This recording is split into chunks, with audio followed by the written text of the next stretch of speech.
ஜெர்மனியின் பெர்லின் நியூகால் மாவட்டத்தில் குறுகிய கால ஒப்பந்தங்களின் அடிப்படையில் அலங்கார பொருட்கள் கொண்ட அடுக்குமாடி குடியிருப்புகளை வாடகைக்கு விட வீட்டு உரிமையாளர் ஒருவருக்கு தடை விதிக்கப்பட்டுள்ளது. குறித்த வீட்டு உரிமையாளர் 11 சதுர மீட்டர் பரப்பளவு கொண்ட 14 மிக சிறிய அடுக்குமாடி குடியிருப்புகளை மாதத்திற்கு 700 யூரோக்களுக்கு வாடகைக்கு கொடுத்துள்ளார். அவற்றுக்கான ஒப்பந்தங்கள் 1 வருடம் வரை நீடித்தன. இந்த அடுக்குமாடி குடியிருப்புகள் மில்லியின் பாதுகாப்பு பகுதியில் உள்ளன. அங்கு பிரதேசவாசிகளை அதிக வாடகையில் இருந்து பாதுகாக்க விதிகள் உள்ளன. இவ்வாறு இருக்க இந்த பகுதிகளில் குறுகிய கால அலங்கார பொருள் வாடகை முறையை கட்டுப்படுத்த விரும்புவதாக நியூகான் அதிகாரிகள் கடந்த ஆண்டு அறிவித்தனர். இந்நிலையிலேயே வீட்டு உரிமையாளருக்கு மேற்கூறியது போன்று தடை விதிக்கப்பட்டுள்ளது. எனினும் வீட்டு உரிமையாளர் இந்த முடிவை மேன்முறையீடு செய்துள்ள நிலையில் வழக்கு இப்போது நீதிமன்றத்திற்கு செல்லக்கூடும்.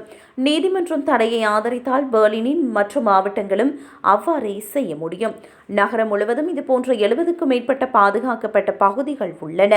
இதேவேளை ஜெர்மனியில் வாடகை தடை சட்டம் உள்ள போதிலும் அது அனைத்து வாடகைகளையும் உள்ளடக்கியது. குறுகிய கால மற்றும் தற்காலிக ஒப்பந்தங்களே பெரும்பாலும் அவற்றிலிருந்து விலக்களிக்கப்படுகின்றன.